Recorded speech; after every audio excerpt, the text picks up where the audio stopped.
Mixing the dream.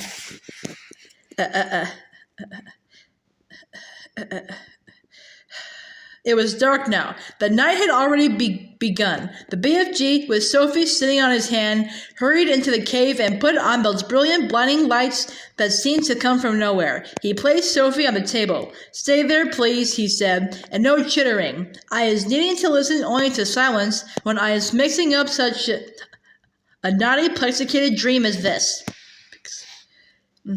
He hurried away from her. He got out an enormous empty glass jar that was the size of a washing machine. He clutched it to his chest and hurried towards the shelves on which stood the thousands and thousands of smaller jars containing the captured dreams. "Dreams about giants," he muttered to himself as he searched the labels. "The giants is guzzling human beings. No, not that one, nor that one. Here's one. And here's another." He grabbed the jars and unscrewed the tops. He tipped the dreams into the enormous jar he was clutching, and as each one went in, Sophie caught a glimpse of a small sea-green blob tumbling from one jar into the other. The BFG hurried towards another shelf. "Now," he muttered, "I is wanting dreams about giggle houses for girls and about boggle boxes for boys." He was becoming very tense now. Sophie could almost see the excitement bubbling inside him as he scurried back and forth.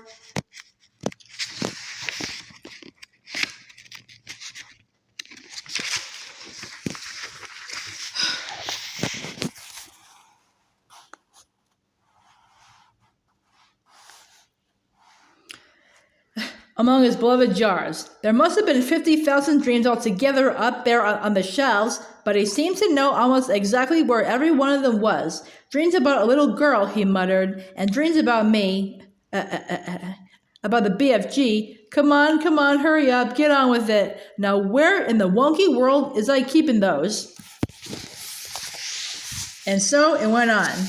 In about half an hour, the BFG had found all the dreams he wanted, and had tipped them into the one huge jar. He put the jar on the table. Sophie sat watching him but said nothing. Inside the big jar, lying on the bottom of it, she could clearly see about 50 of those oval sea-green jellyish shapes, all pulsing gently in and out, some lying on top of others, but each one still a quite separate individual dream.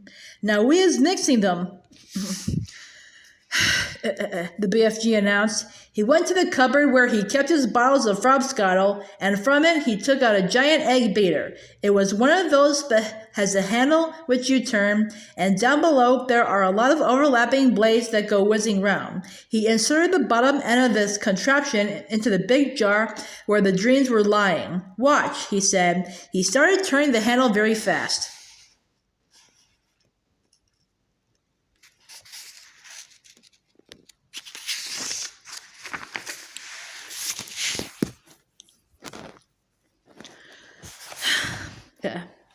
Flashes of green and blue exploded inside the jar. The dreams were being whisked into a sea green froth.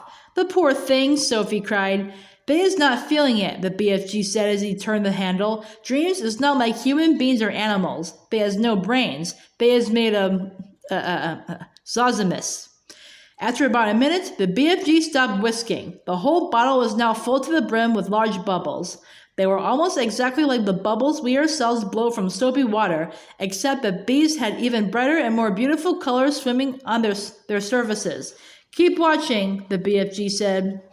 Quite slowly, the topmost bubble rose up through the neck of the jar and floated away. A second one followed, then a third and a fourth. Soon the cave was filled with hundreds of beautifully colored bubbles, all drifting gently through the air. It was truly a wonderful sight. As Sophie watched them, they all started floating towards the cave entrance, which was still open. "They're going out," Sophie whispered. "Of course," the BFG said. "Where to?" "Those is all little tiny dream beds that I isn't using," the BFG said. "They is going back to the misty country to join up with proper dreams." "It's all a bit beyond me," Sophie said. "Dreams is full of mystery and magic," the BFG said. "Do not try to understand them. Look in the big bottle and you will now see the dream you is wanting for the queen." Sophie turned and stared into the great jar.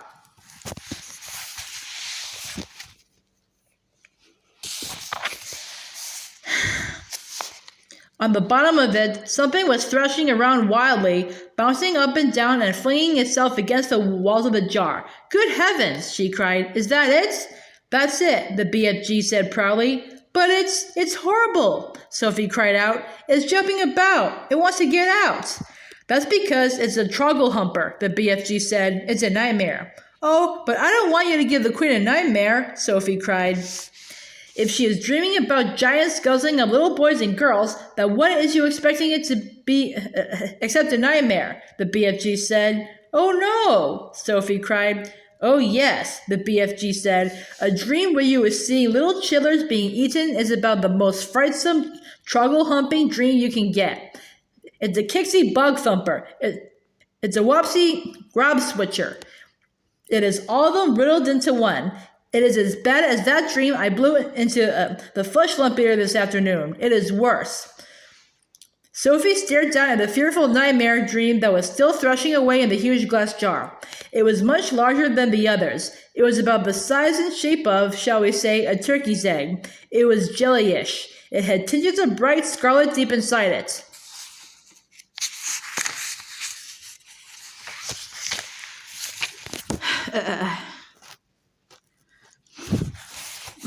There was something terrible about the way it was throwing itself against the sides of the jar.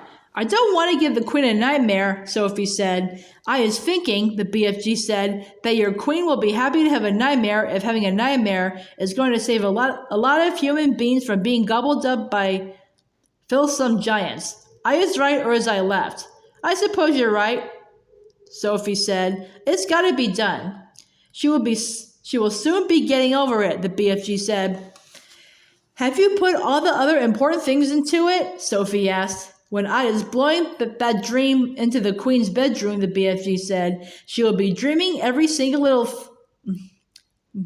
thing-a-ling-a-ling you is asking me to make her dream. About me sitting on the windowsill? That part is very strong. And about a big friendly giant? I is putting in a nice long gobbet about him, the BFG said. As he spoke, he picked up one of the smaller jars and very quickly tipped the struggling, thrashing trogglehumper out of the large jar into the small one.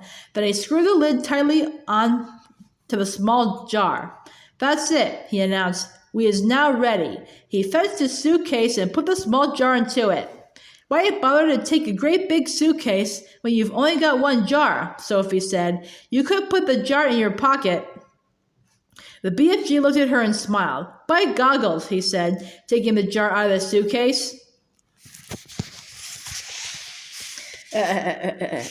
Your head is not quite so full of grime sludge after all. I can see you was not born last week.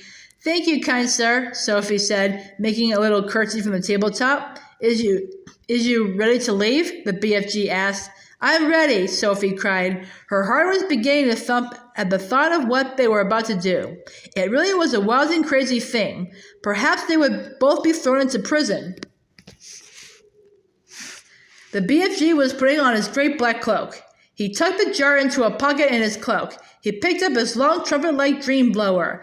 Then he turned and looked at Sophie, who was still on the tabletop. The dream bottle is in my pocket, he said. Is you going to sit in there with it during the travel? Never, cried Sophie. I refuse to sit next to that beastly thing. Then where is you going to sit? The BFG asked her. Sophie looked him over for a few moments. Then she said, if you would be kind enough to swivel one of your lovely big ears so that it is lying flat like a disc, that would make a very cozy place for me to sit. By gumbo, that is a squackling good idea, the BFG said. Slowly, he swiveled his huge right ear until it was like a great shell facing the heavens. He lifted Sophie up and placed her into it. The ear itself, which was about the size of a large tea tray, was full of the same channels and crinkles as a human ear. It was extremely comfortable. I hope I don't fall down your ear hole, Sophie said, edging away from the large hole just beside her.